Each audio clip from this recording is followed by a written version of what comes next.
कबीर साहब ने कहा, स्वादे ओद्र भरे धो कैसे, ओसय प्यास न जाई हो।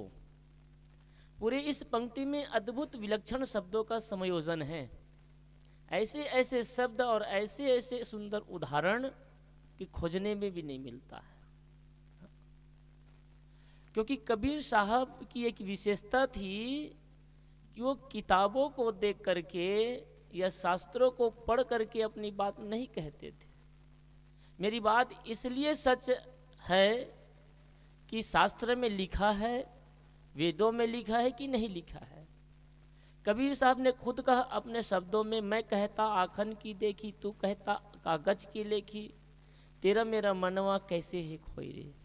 तो कबीर साहब पुस्तकी ज्ञान को ज़्यादा महत्व तो नहीं देते हैं, यहाँ पर और ज़्यादा व्यक्त हो जाता है। कबीर साहब ने कहा, पोथी पढ़ पढ़ जगमुआ, पंडित भया न कोय, ढाई आकर प्रेम का पढ़े सो पंडित होए।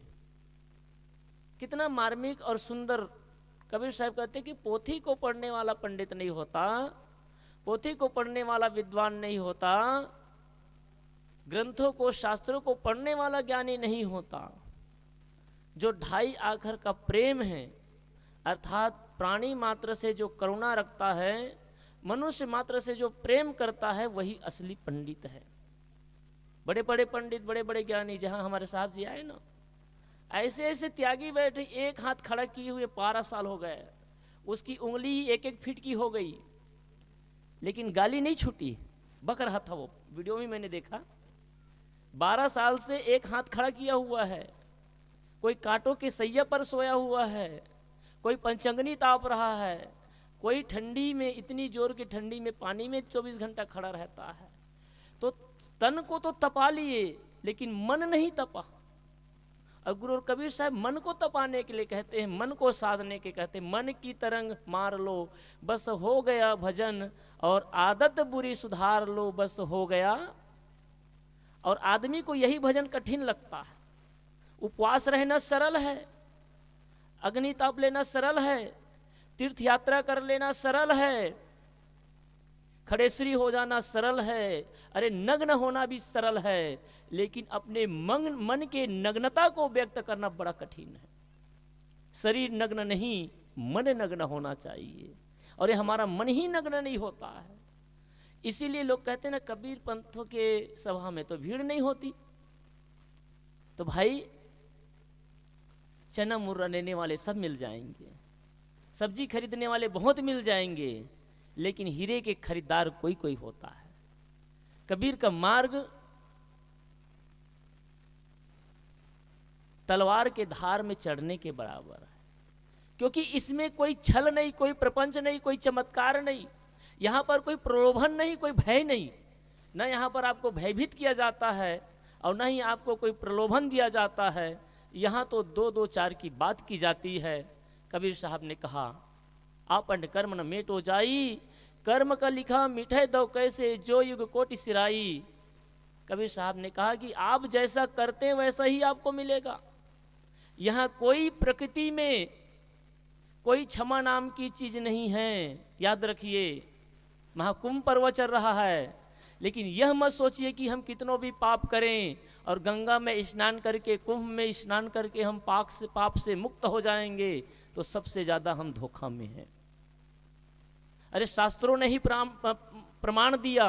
रामायण में प्रमाण मिलता है, नो काहू कोई सुख दुख कर दाता, निज कृत कर्म भोग सुन भ्राता। हे भ्राता, हे भाई, निषाद राज जी को समझाते हुए लक्ष्मण जी कहते हैं, जब गुहाराज के राज्य में श्री रामचंद्र जी का रात्रि निवास हुआ, माँ सीता और श्री रामचंद्र जी एक वृक्ष के नीचे केवल फूस को बिछाकर लेटे हुए थे, सो रहे थे।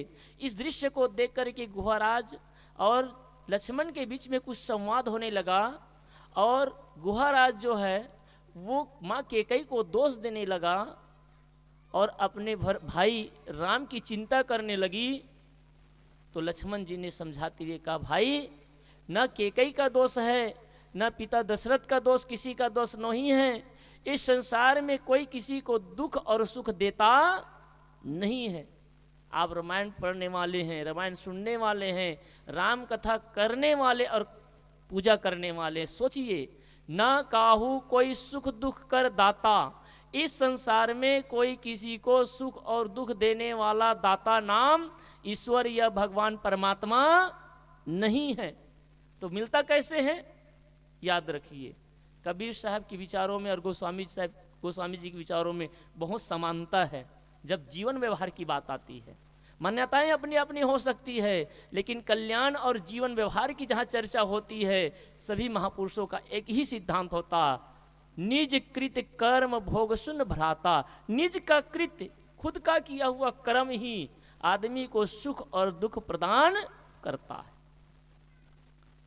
तो कबीर साहब जी कहते हैं, स्वादे ओद्र भरे दो कैसे, ओसय प्यास न जाई हो। स्वाद को चाटने से किसी की भूख मिटेगी?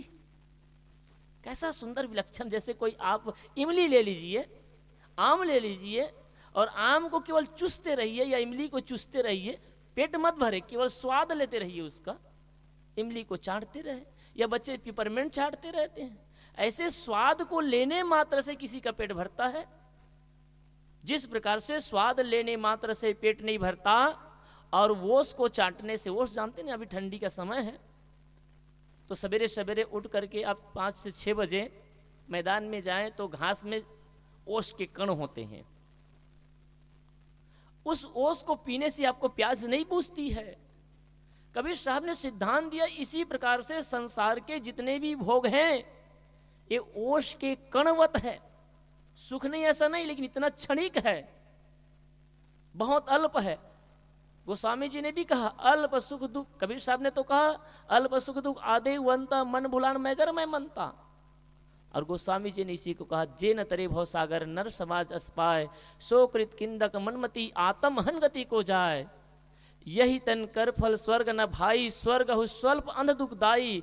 नर तन पाए विषय मन देही, पलट सुधा विष सठ लेही। गोस्वामी जी ने कहा कि ऐसे सुंदर नर्तन को पा करके, इस संसार के भोगों में पड़ करके अपने जीवन को यूं ही आप बिता रहे हैं, यूं ही आप खो रहे हैं, और चाहते कि यहां से सुख मिलेगा, तो हे होने वाला, संसार में सुख अल्प है, थोड़ा है, बस मिलते समय लगता है, खाते समय लगता है, फिर उसका दुख मिलने लगता है। तो जिस प्रकार से ओस से प्यास नहीं बुझता, इसी प्रकार से आप संसारिक उपलब्धियों को पा करके आपका मन तृप्त नहीं होने वाला है। दुनिया में बड़े से बड़े राजा और महाराजा हुए, लेकिन कोई मन को शांत नहीं कर पाया, उसकी पिपासा नहीं बुझी। क्या हमारा और आपका बुझ जाएगा? कबीर साहब ने कितना बढ़िया सिद्धांत दिया, साईं इतना दीजिए जामे कुटुंब समाए, मैं भी भूखा न रहूं साधु न भूखा। ये अगर साखी याद होगी तो क्या किसी के घर में लड़ाई होगी जी? नहीं होगी ना। अगर इतना संतोषी, इसका दूसरा उदाहरण लीजिए, कबीर साहब ने कितना उदाहरण दिए हैं, कितने हम लोगों को सिखाए हैं। गोधन गजधन बाजधन और रतन धन खान, और जब आवे संतोष धन सब धन धूर। ये साखी सबको याद है, लेकिन घर की बंटवारा हो जाएगा उस समय भूल जाएंगे, सही कि नहीं? एक बीता जमीन के लिए भाई भाई लड़ने के लिए तैयार हो जाएंगे, एक बीता जमीन के लिए लड़ने के लिए तैयार हो जाएंगे। मैं कल ही कह रहा था, हमारे अदालत में, हमारे कचहरी में जो सबसे ज्यादा केस है, उसमें से सबसे ज्यादा 80% केस आपसी पारिवारिक उलझनों का ही है। कोई दूसरा हमसे लड़ने नहीं आता है, दूसरे कारण हम परेशान नहीं होते हैं। अपने ही भाई भतीजा, अपने ही कुल कुटुंबियों के साथ हम लड़ते हैं, उलझते हैं और मरते हैं। ज्यादा केस धन संपत्ति को लेकर और परिवार को लेकर के है, नहीं तो आप पता लगा लीजिएगा। ये संत और गुरुजन अपने निजी स्वार्थ को छोड़ करके आत्म कल्याण और लोक कल्याण के लिए दर बदर भटक रहे हैं, गांव गांव जाकर के अलग जगा रहे हैं। क्या पड़ा हुआ है? खाने को मिल जाता है, एक जगह बैठ करके सत्संग कर लेते, ध्यान चिंतन करते, लेकिन नहीं, संसार के दुख को देखकर द्रवित होकर के संत और गुरुजन संसार के दुख को दूर करने के लिए वो बीड़ा उठाते हैं, गांव गांव जाते हैं और अलग जगाते हैं। जागो लोगो मत सो, न करो नींद से प्यार, जैसे सपना रैन का तैसा यह संसार। इस संत गुरुजन प्रयास करते हैं। देखिए, हमारे महापुरुषों ने इस देश को आजादी दिलाने के लिए बलिदान दिए। नाम उसी का होता है जो देश, समाज और राष्ट्र के लिए जीता है। अरे हम राष्ट्र के लिए न जी पाए, समाज के लिए न जी पाए, गांव के लिए न जी पाए, कम से कम अपने कुल परिवार के लिए तो जी ले, सही कि नहीं? और हम लोग तो कुल परिवार में भी ठीक से नहीं जी पाते। भाई भाई लड़ रहे हैं, भतीजा भतीजा भाई लड़ रहे हैं, पिता पुत्र लड़ रहे हैं, और हद तो तब हो जाती है जब पति पत्नी रात दिन लड़ते रहते हैं। जो भाई भाई का ना हुआ, पत्नी पति का ना हुआ, पिता पुत्र एक दूसरे का ना हुआ, परिवार परिवार एक दूसरे का ना हुआ, कुल कुटुंबियों का ना हुआ, जो कुल कुटुंबी का सेवा ना कर सका, वो देश राष्ट्र और समाज का खाक सेवा करेगा। तो हम बड़ा सेवा ना कर पाए, कम से कम कुल परिवार की तो सेवा कर सके, कम से कम एक साथ तो रह सके। लेकिन हमारे अंदर स्वार्थ की बुद्धि है। दुर्योधन के अंदर स्वार्थ था, सब कुछ मुझे मिल जाए। लड़ाई इसीलिए होती, आज भी जो लड़ाई हो रही ना, चाहे पद की लड़ाई हो, चाहे सत्ता की लड़ाई हो, चाहे वो धन की लड़ाई हो, स्वार्थ की ही लड़ाई है कि मुझे मिल जाए, मुझे मिले, ये अधिकार है। लेकिन सब कुछ मेरा हो, ये मेरा अहंकार है। सूत्र याद रखिएगा, मुझे भी मिले ये मेरी जरूरत है, मुझे मिले ये मेरा अधिकार है, लेकिन सब कुछ मेरा हो ये अहंकार है। मुझे नहीं चाहिए ऐसे नहीं, मुझे भी कुछ चाहिए, जीवन निर्वाह के लिए चाहिए, लेकिन सब कुछ मेरा हो जाए, इसी बात की लड़ाई है।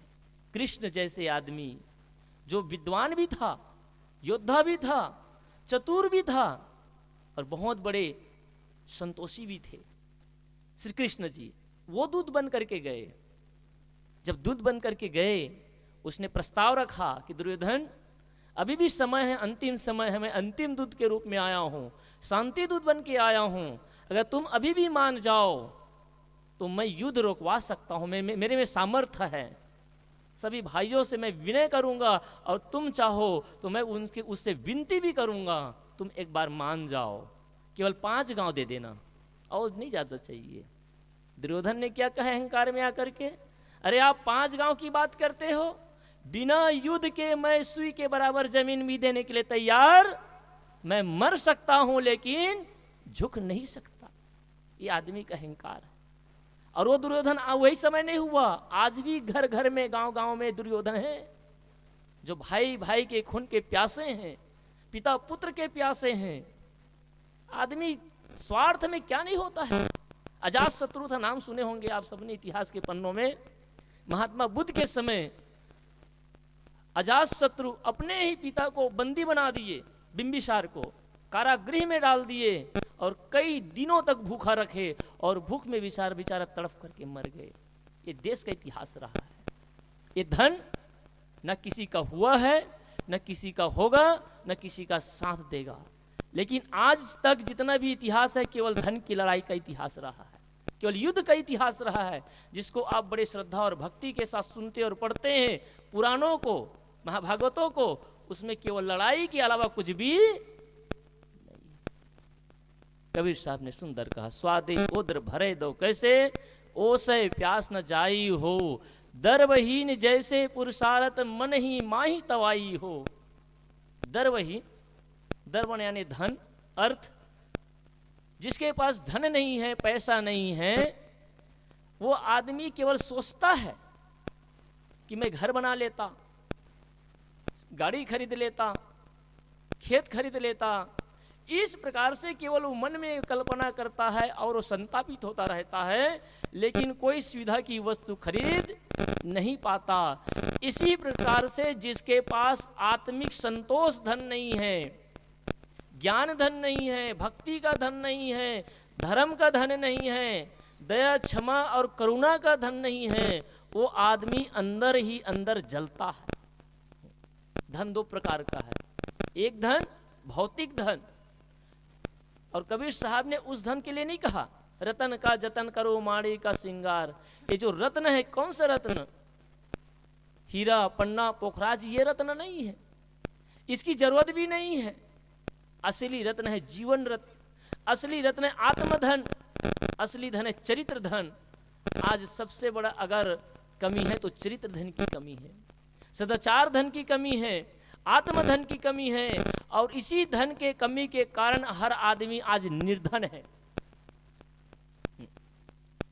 अरबपति खरबपति भी निर्धन है, भिखारी है, क्योंकि असंतोष में जीवन जी रहा। एक राजा था, राजा 7 दिन तक यज्ञ कर रहा था।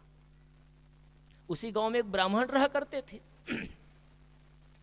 तो ब्राह्मण की जो ब्राह्मणी थी, उसने कहा कि देखो जी, दूर दूर से लोग राजा के पास आते हैं, राजा धर्मात्मा है, उदार है, और मांग करके ले जाते हैं, और आप इसी नगर में रहते हो, रोज सवेरे सवेरे 10 घर में मांगने जाते हो, कहीं 2-4 किलो मिलता है, उसी से गुजारा करते हो। तुम भी एक दिन राजा के यहाँ जाते, और राजा तो तुम्हारा भक्त भी है, मित्र भी है, और तुम्हारा चेला भी है, जा करके एक बार मांग लेते तो साल भर मांगना ना पड़ता। पंडित ने कहा, ब्राह्मण देवता ने कहा, देखो जो कुछ मिलता है उसमें हम खुश हैं, हमें ज्यादा की आवश्यकता नहीं है, और जितना चाहिए उतना प्रभु हमें दे ही देते हैं। लेकिन ब्राह्मणी की बुद्धि तो धन में था, सोच रही थी कि अगर धन ज्यादा मिलता तो, अब जानते ही माताओं की लालसा, ज्यादा नहीं तो एक कड़ी का मंगलसूत्र तो आ ही जाए। कहती कि नहीं नहीं जाना पड़ेगा, अगर आप नहीं जाएंगे तो मैं चली जाऊंगी।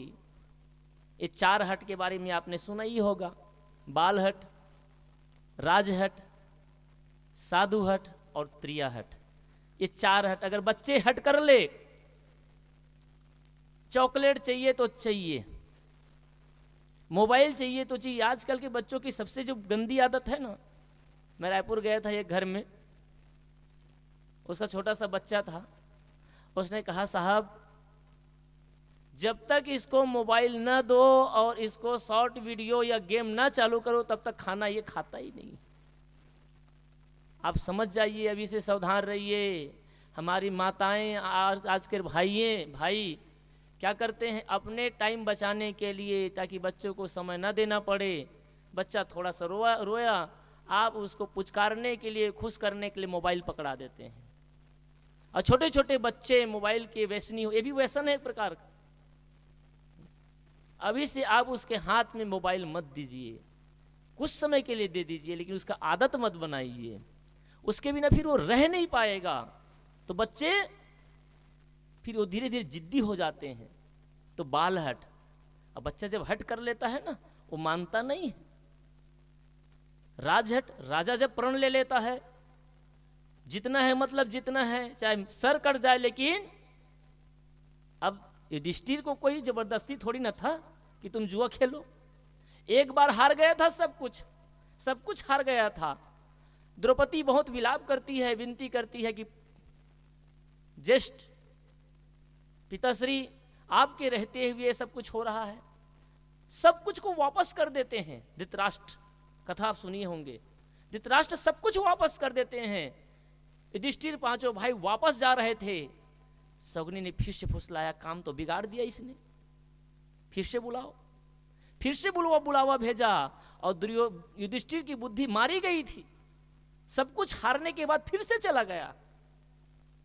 जब दूसरे बार गए तो एक ही शर्त हुआ, देखिए एक दांव चलेगा, जो हार गया वो 12 साल तक वनवास करेगा और 1 साल तक अज्ञातवास रहेगा, चाहे आप हो चाहे मैं हो, इसमें कोई गुंजाइश नहीं है।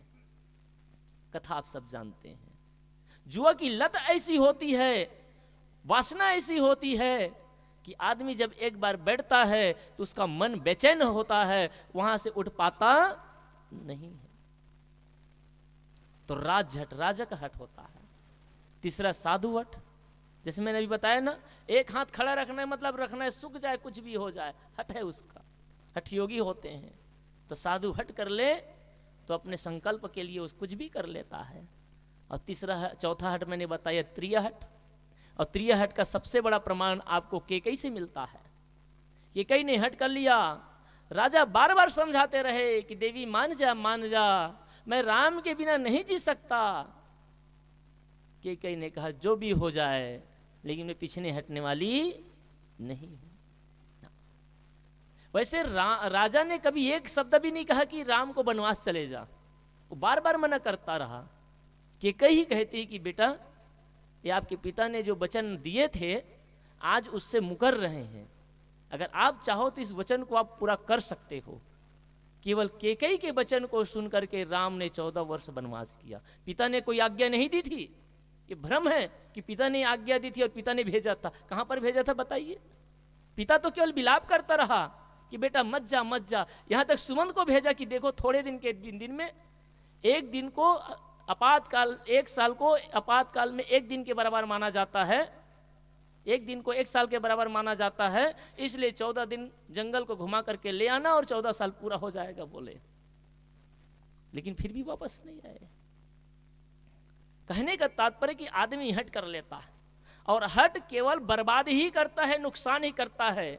देवियों से, माताओं से, बहनों से, भाइयों से मेरा निवेदन है, जीवन में कभी भी ऐसी संबात आए तो हट मत करिए। सरलता से, विनम्रता से मिल जाए तो अच्छा। वो सूत्र याद रखिए, बिन मांगे दूध बराबर, मांगे मिले सो पानी, कहें कबीर वह खून बराबर, जामे खेचा तानी। बिन मांगे मिल जाए ना तो वो अमृत है, दूध के समान है, चाहे जो चीज मिल जाए। लेकिन मांगे से मिले उसकी कीमत घट जाती, वो पानी के बराबर है। और जिसमें खेचातानी करना पड़े, जहां में लड़ना झगड़ना पड़े, जहां में वैर विरोध करना पड़े, संघर्ष करना पड़े, वो खून के बराबर है। तो ये हट। ब्राह्मणी कहती है कि नहीं आप नहीं जाओगे तो मैं चली जाऊंगी। ब्राह्मण देवता कहता है नहीं तू मत जा, मैं ही चलता हूं। बेचारा गया सवेरे स्नान करके, राजा के दरबार में पहुंचा। यज्ञ तो चल ही रहा था, संयोग से उस दिन पूर्ण आहुति का दिन था। ब्राह्मण देवता को रोक दिया गया। बेचारा 3 घंटा 4 घंटा तक इंतजार किया। अब कहा कि एक ही बार तो आना है, और लौट गए तो फिर से जाना नहीं है, तो जितना टाइम हो जाए आज रुक जाता हूं। आप लोग भी कभी कभी जाते हैं मुख्यमंत्री से मिलने के लिए, सांसद से मिलने के लिए, पता चलता है 10 बजे का टाइम देता है, 4 बज जाता है।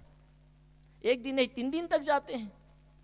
और नेताओं की, राजाओं की लीला ऐसी अपरंपार। 4 घंटा बाद राजा जी आए, पूजा पाठ करके, देख करके बहुत प्रसन्न हुए, क्योंकि उसके गुरु भी थे, वो अच्छा मानते थे। दंडा शरण प्रणाम किए, हाथ जोड़े, कहे महात्मन आज मेरा जीवन धन्य हो गया, मैं यज्ञ कर रहा था वो यज्ञ पूरा हुआ और आपका दर्शन हुआ, बताइए आप किस कार्य से आए हैं? कृपया आप मुझे बता दिए होते तो मैं चला आता आपके पास में। ब्राह्मण देवता ने कहा कि मांगने वाला मैं हूं, मेरा काम है, इसलिए केवल काम वाले को ही जाना चाहिए, इसलिए मैं आया हूं। लेकिन जरा ये तो बता कि तू कर क्या रहा था? 4 घंटा तक मैं इंतजार किया। उसने कहा महात्मन मैं 7 दिन का यज्ञ कर रहा था और आज यज्ञ का पुण्य आहुति थी। ब्राह्मण देवता ने कहा यज्ञ किसके लिए? उसने कहा कि मैं राजा हूं और मैं चक्रवर्ती राजा बनने के लिए, आसपास के सब राज्य को जीतने के लिए मैं यज्ञ कर रहा था और प्रभु से प्रार्थना कर रहा था। ब्राह्मण देवता ने कहा बस बस हो गया, अब मैं चलता हूं। राजा ने कहा कि अब बताइए तो कि आए क्यों थे? उसने कहा कि आया तो तुम कुछ मांगने के लिए, लेकिन जब चला था तो सोचा था कि मैं राजा के पास जा रहा हूं और राजा से कुछ मांगूंगा, लेकिन यहां आकर के पता चला है कि दुनिया के सबसे बड़े भिखारी के पास आ गया हूं। ब्राह्मण देवता ने कहा कि मैं सोचा था कि जब मैं राजा के पास जा रहा हूं और राजा से कुछ मांगूंगा, लेकिन यहां आकर पता चला यहां तो सबसे बड़ा दरिद्र, सबसे बड़ा भिखारी के पास आ गया हूं। क्या कैसे? कि मैं तो केवल कुछ द्रव्य मांगने आया था, भिखारी तो केवल 1 रुपए 2 रुपए मांगता है और तू तो चक्रवर्ती ही होना मांग रहा है, तो तुमसे बड़ा भिखारी और कौन हो सकता है? एक भिखारी मंदिर के बाहर होता है और एक भिखारी मंदिर के अंदर होता है, और बड़े भिखारी कौन है आप समझ सकते हैं। बाहर का बैठा हुआ भिखारी बेचारा एक मुट्ठी चावल मांगता है, 1 रुपये पैसा मांगता है, उसके बाद भी दुत्कार खाता है। और एक भिखारी आप होते हैं जो सूट बूट पहन करके, तिलक लगा करके, टाई लगा करके आप शान के साथ जाते हैं जैसा कोई राजा हो, और जा करके गिर पड़ते हैं भिखारी जैसे कि भगवान। सबसे दरिद्रता आपकी नज़र वहीं आती है। अगर दरिद्र को पढ़ना है तो आप मंदिर में एक टीवी लगा लीजिए और देखिए कितने बड़े बड़े दरिद्र लोग वहां जाते हैं।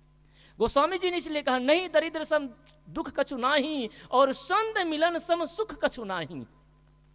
गोस्वामी जी ने कहा नहीं दरिद्र सम दुख कछु नाही, इस संसार में दरिद्रता के बराबर कोई दुख नहीं है। व्यवहारिक और भौतिक दरिद्र उसे कहते हैं कि दिन भर 8 घंटा मेहनत करें और मेहनत करने के बाद भी 2 वक्त के लिए रोटी न मिल पाए, तन को ढकने के लिए कपड़े न मिल पाए, रात को रहने के लिए छत न मिल पाए, उस व्यक्ति को दरिद्र कहते हैं। और आज के परिप्रेक्ष्य में ऐसा दरिद्र आपको ढूंढने में मिलेगा नहीं।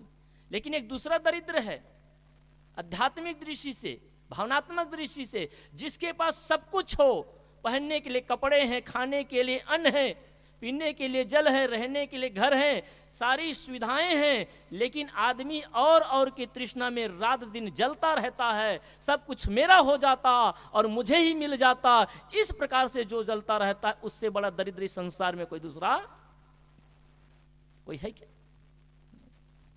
वो कहते हैं ना 4 गड्ढे हैं, जो 4 गड्ढा कभी नहीं भरता। एक शमशान का गड्ढा आज तक कभी भरा? हो सकता है कि बक्तरा गांव का गड्ढा भर गया होगा, लेकिन शमशान देखिए सदियों से लोग मरते आ रहे हैं। पैग पैग पैगंबर गाड़े सो सब सरभव माटी हो। कबीर साहब ने पग पग में, धरती की हर पग में लाश गड़ी हुई है, जिस जगह बैठे वहां भी लाश गड़ी होगी कभी न कभी। लेकिन कभी भी आपने नहीं सुना होगा कि शमशान घाट फुल हो गया है। कितनों आए और चले गए राजे और महाराजे, लेकिन शमशान घाट की आग ज्यों का त्यों है। पहला गड्ढा। दूसरा समुद्र, नदियों के कितनों पानी जा रहे हैं, बरसात कितनों भी होती है, लेकिन आज तक कभी नहीं सुने होंगे कि अमुक प्रशांत महासागर, हिंद महासागर, अरब सागर भर गया है। कभी फुल होने का सूचना मिला? इस सागर कभी नहीं भरता। और क्या नहीं भरता? और आदमी का पेट कभी नहीं भरता। रोज सवेरे खाएगा, शाम तक खाली, शाम को खाए, सवेरे खाली। पता नहीं अगर जितना खाए, अगर उसको इकट्ठा करते यहाँ रखने की भी जगह ना मिलती। इतना खाए लेकिन भरा, ये पेट भी कभी नहीं भरता। थोड़ी देर के लिए लगता भर गया, 2 घंटा बाद पता चलता है फिर आ गया, खाली की खाली। ये पेट भी कभी भरता। ये तीसरा गड्ढा है। और चौथा गड्ढा, अरे ये गड्ढा तो शायद भरा भी जा सके। कोई ऐसा विकल्प हो जिसे समुद्र को भरा भी जा सकता है। ऐसा भी हो सकता है कि शमशान घाट को भरा भी जा सकता है। आप सबने देखा होगा कोरोना काल में लाश को रखने के लिए जगह नहीं थी, शमशान घाट भर जाते थे। सही कि नहीं? कोरोना काल में जब लाश निकलती थी, एक एक गांव से 2-2, 4-4, 5-5 लाशें निकलती थी। तो ऐसी जगह भी है जहां आप जाते हैं ना, इलाहाबाद, काशी, बनारस, जहां पर लाश जलाया जाता है, वहां पर जगह नहीं मिलती थी, लाशों को यूं ही फेंकना पड़ता था, जहां तहां गड़ाना पड़ता था। तो एक ऐसा भी समय आ सकता है शायद शमशान घाट भर जाए। अरे ये पेट को भी भरने का हो सकता है कि डॉक्टर आपको ऐसा टेबलेट दे कि आपको महीना भर भूख ना लगे। लेकिन आदमी का जो खोपड़ी है ना, बुद्धि, तन का भूख तनिक है, मन का भूख अथाह। राम सूरत साहब जी ने कहा तन का भूख तनिक थोड़ा में हो जाता है, लेकिन ये जो मन का भूख है ना, ये अथाह है, ये कभी भरता ही नहीं है। ये जो चौथा खोपड़ी जो गड्ढा है ना, मन का गड्ढा, ये मन का गड्ढा कभी भरता, और जिसका मन का गड्ढा नहीं भरता वही सबसे बड़ा दरिद्र है। तो गोस्वामी जी ने कितना सुंदर कहा, नहीं दरिद्र सम दुख कछु नाही और संत मिलन सम सुख कछु नाही। लेकिन इस युक्ति को समझिए, गोस्वामी ने दुख की बात करी तो दरिद्रता को सबसे बड़ा दुख बताया, लेकिन सुख किसको बताया? तो धन मिल जाए तो सुखी हो जाएंगे। उसने कहा संत मिलन सम सुख कछु नाही। संत के मिलन के बराबर जो सुख है, अरब दर्ब खरबले उदय अस्तलोरे राज और भक्ति महत्तम न तुले, ई सब कौने काज। एक तरफ अरब खरब की संपत्ति हो, पूरब से पश्चिम तक का सारा राज्य हो, और दूसरे तरफ केवल क्या हो, भक्ति हो, गुरु भक्ति हो, निस्वार्थ गुरु भक्ति हो, संत का दर्शन हो, संत का सत्संग हो, उसका बराबर कुछ भी हो सकता। यहां बैठ करके जो सुख मिल रहा है ना, जो सुख की अनुभूति हो रही है, जो आनंद की अनुभूति हो रही है, इस आनंद को पाने के लिए राजा महाराजा भी तरसते हैं, देवता भी तरसते हैं। इसीलिए तो कहना पड़ा, बड़ा भाग्य मानुष तन पावा और सुर दुर्लभ संत ग्रंथ ही गावा। तो कबीर साहब जी ने कहा, ओसे प्यास न जाई हो, दर्वहीन जैसे पुरुषारत मन ही माही तवाई हो। जिसके पास धन नहीं होता वो केवल बेचारा अंदर ही अंदर सोचता रहता है, संतापित होता रहता है, परेशान रहता है। काश मेरे पास धन होता तो मैं भी गाड़ी खरीद लेता, मेरे पास धन होता तो सुंदर घर बना लेता, मेरे पास गाड़ी होता तो मैं जमीन ले लेता। आदमी केवल सोचता है, गरीब रहता है वो। कबीर साहब ने उदाहरण दिया। इसी प्रकार से जो आदमी आत्मबल से गरीब है, चरित्र बल से धन से गरीब है, जिसके अंदर चरित्र धन नहीं है, आत्मधन नहीं है, वो आदमी अंदर ही अंदर दुखी रहता है, परेशान रहता है। बंधुओं, आज हमें भौतिक धन की नहीं, इसकी तो जरूरत है ही, लेकिन इससे कहीं ज़्यादा जरूरत हमें आत्मिक धन की जरूरत है। आज लोग नींद की गोली खाते हैं। कौन लोग खाते हैं? क्या गरीब लोग खाते हैं? अमीर लोग खाते हैं। आज जहर खाते हैं, फांसी लगाते हैं, आत्महत्या करते हैं। ये कौन लोग हैं? जिसके पास सब कुछ होता है। गरीब उतना फांसी नहीं लगाता है। अगर गरीबी में फांसी लगाते हैं तो हमारे दादाजी लोग, पुराने बुजुर्ग लोग, कुछ लोग बैठे हैं, 84 के देखे हैं, बड़े बड़े वो लोग ने अकाल देखा है, केवल पत्तों को खाकर जिंदगी जिए हैं, लेकिन किसी ने फांसी लगाया नहीं है। एक जमाना था कि लोग पत्ते को खा करके गुजारा करते थे, भूसी को खाकर गुजारा करते थे, केवल चोकर को भी खाकर गुजारा करते थे, कोदा कुनकी को खा करके गुजारा करते थे। लेकिन उस जमाने के लोग, उसके कारण फांसी। आज सब कुछ है आदमी के पास में, लेकिन मन शांत नहीं है, मन मिलता नहीं है, मन बेचैन है।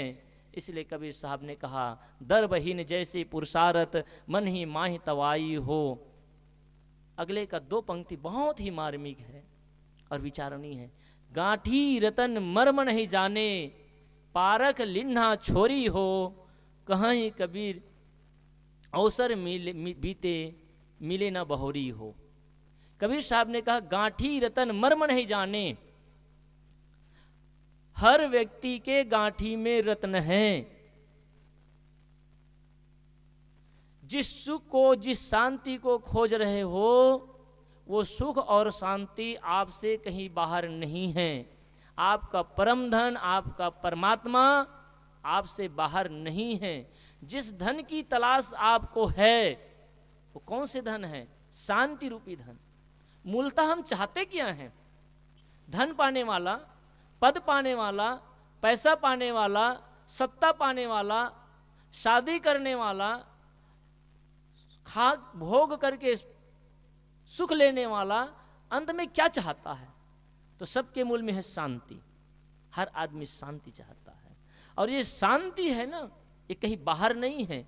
यही शांति रूपी रत्न, शांति रूपी धन आप सबके गांठ में है, गठरी में है। कहाँ? ये हृदय में। गांठी रतन मर्म नहीं जाने। कबीर साहब ने कहा कि सबके गांठी में रत्न है, लेकिन इसका मर्म कोई आदमी जानता, इसी का मर्म समझना है। लेकिन मर्म कब समझ में आएगा? पारख लिन्हा छोरी हो। किसी पारखी गुरु ने परख ज्ञान को समझा दिया हो, वही परख ज्ञान को ले करके अपने ग्रंथियों को निवृत्त कर सकता है, अपनी गांठ को खोल सकता है। तो पारखी का मतलब केवल बुरहानपुर शाखा या इलाहाबाद शाखा। पारखी का मतलब लोग ये समझते कि पारखी संत आए मतलब बुरहानपुर के संत आए हैं, अबलाज साहब के जमात वाले लोग आए हैं, या निष्ठा साहब के जमात वाले आए। यानी एक परंपरा चल पड़ी है, नाम चल पड़ा है कि पारखी संत। वैसे संत पारखी ही होते हैं, याद रखना। और संत ही नहीं, आप सब पारखी हैं। अरे आप ही नहीं, इस संसार के जितने जीव हैं सब पारखी हैं जी। कैसे पारखी हैं? यहां पर चावल और शक्कर को रख दीजिए, कंकड़ मिला दीजिए, तो चींटी क्या निकालेगी उससे? कंकड़ उठाएगी कि शक्कर उठाएगी? परख करी ना। अगर परख नहीं करती तो फिर कंकड़ नहीं उठा लेती वो। गधा के सामने आप मांस रख दीजिए और घास रख दीजिए, क्या खाएगा वो? मांस खाएगी कि घास खाएगा? क्या? घास खाएगा। परख लिया ना। तो गधा में परखने की क्षमता है, चींटी में परखने की क्षमता है। अरे शेर के सामने अगर घास और मांस रख लेंगे तो घास को देखेगा भी नहीं, मांस को ही खाएगा वो परख लेता है। और आप ऐसे इंसान हैं, और आप भी परखते हैं, ऐसा नहीं आप भी परखते हैं। ये माताएं जब साड़ी लेने जाती है ना, 4 घंटा बिता देती है एक एक साड़ी खरीदने में, कितना परखती हैं। सही कि नहीं जी? एक घड़ा खरीदते हैं 10 रुपए 50 रुपए का घड़ा खरीदने के लिए, आप ठोक बजा करके देखते, उसके बाद भी पूछते ठीक है ना भैया, फिर से उससे पूछते हैं कुम्हार से, आप भी बजाते हैं, आप भी तौलते हैं, देखते हैं, उसके बाद कहते ठीक है कि नहीं, परख किया आपने। परख को ही अपभ्रंश में पारख कहते हैं। पारख बिन परिचय नहीं, बिन सत्संग नहीं ज्ञान, कबीर साहब ने कहा। तो हर आदमी पारखी है, बिना परख का कुछ नहीं होता। आपको कोई दुकान में जाते परख करके लेते कि बिना परखे लेते हैं? बाजार में सब्जी खरीदने जाते कि परख करके खरीदते कि बिना परख? तो हर चीज में आप परख करते हैं। लेकिन दुर्भाग्य है, मैंने सवेरे ही कहा, हम सब जगह करते हैं। अभी शादी का सीजन है, लड़की देखने जाते हैं, लड़का देखने जाए, कितना परखते हैं जी।